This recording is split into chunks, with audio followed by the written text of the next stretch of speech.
Shalom, selamat pagi jemaat yang diberkati Tuhan Yesus Kristus. Kita bertemu kembali dalam renungan harian HKBP Resort Sutoyo pada hari ini, Sabtu tanggal 13 Mei 2023. Sebelum kita mendengar firman Tuhan, kita menyerahkan diri kita kepada Tuhan, kita berdoa.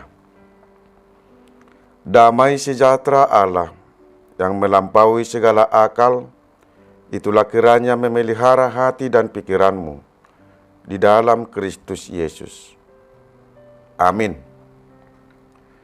Firman Tuhan pada hari ini tertulis dalam kitab 1 Korintus pasal 1 ayat 27. Tetapi apa yang bodoh bagi dunia, dipilih Allah untuk memalukan orang-orang yang berhikmat. Dan apa yang lemah bagi dunia, dipilih Allah untuk memalukan apa yang kuat.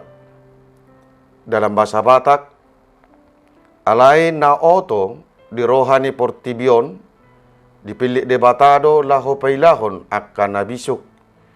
Jalan nagale ni portibion, dipilih debata laho pailahon nagogo. Demikian firman Tuhan. Saudara-saudara yang diberkati oleh Tuhan Yesus Kristus, dalam realita kehidupan ini, orang bodoh dan orang lemah sering dianggap orang rendah.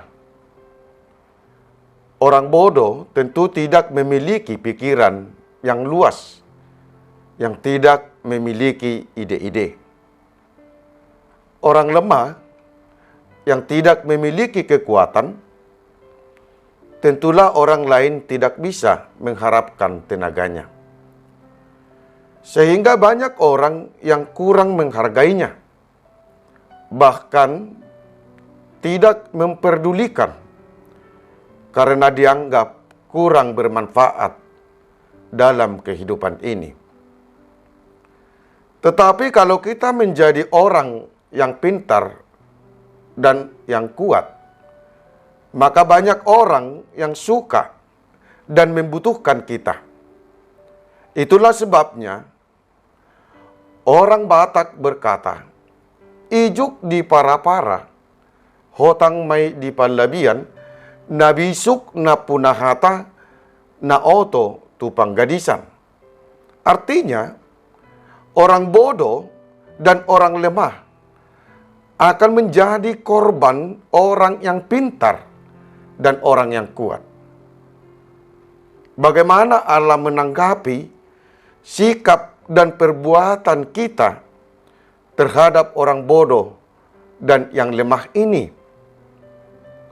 Saudara-saudara yang diberkati oleh Tuhan Yesus Kristus, di tengah jemaat Kristen Korintus pada waktu itu telah terjadi perselisihan, dan akibatnya membentuk kelompok-kelompok.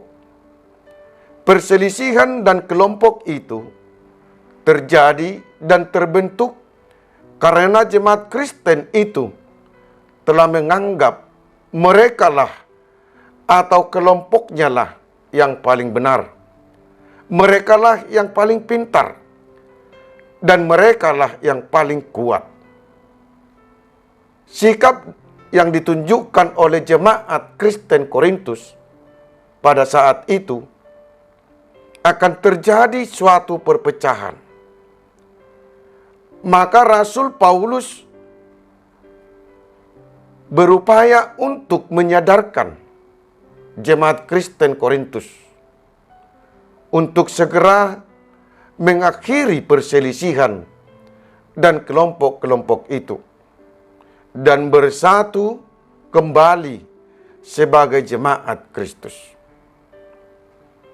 Tidak ada yang mustahil bagi Tuhan Allah. Segala sesuatunya yang dimiliki oleh manusia itu adalah pemberian Tuhan. Tuhan tidak setuju apa yang diberikannya kita pakai untuk menyakiti atau merendahkan orang lain. Atau yang lebih parah, Apa yang diberikan oleh Tuhan, kita pakai untuk memicu perselisihan dan terjadinya perpecahan di tengah-tengah jemaatnya. Maka Tuhan berfirman, Aku membinasakan hikmat orang yang berhikmat dan kearifan orang-orang bijak kulenyapkan. Allah memilih dan membangkitkan orang yang bodoh dan yang lemah bagi dunia untuk mempermalukan mereka yang sombong, orang yang angkuh, orang yang keras kepala dan keras hati. Allah akan memilih orang yang hina dan orang yang tidak berarti bagi dunia ini untuk meniadakan yang berarti bagi dunia ini. Saudara-saudara yang diberkati oleh Tuhan Yesus Kristus, janganlah kita menganggap orang lain itu rendah. Dan jangan pernah kita menganggap orang lain itu hina. Dan jangan pernah kita menganggap diri kita lebih dari orang lain.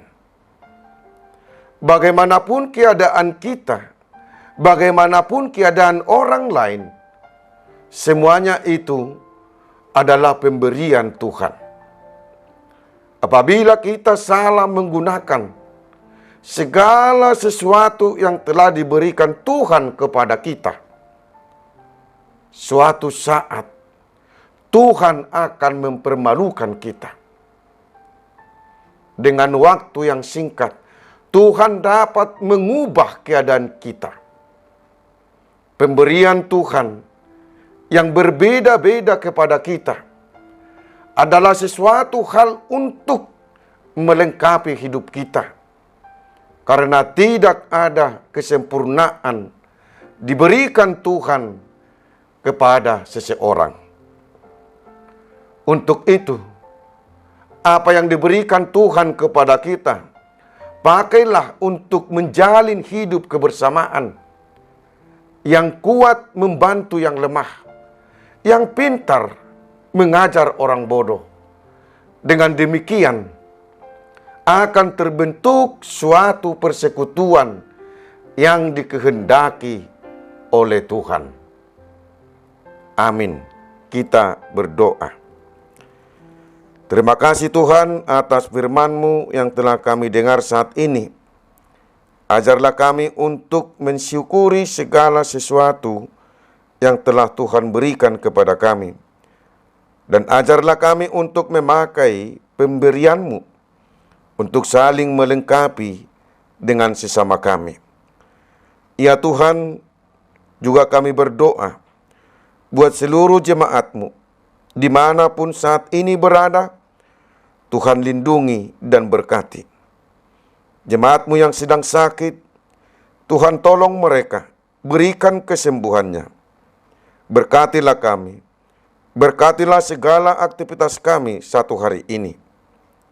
Terimalah doa permohonan kami ini, di dalam Yesus Kristus kami berdoa. Amin. Selamat beraktivitas, Tuhan memberkati kita.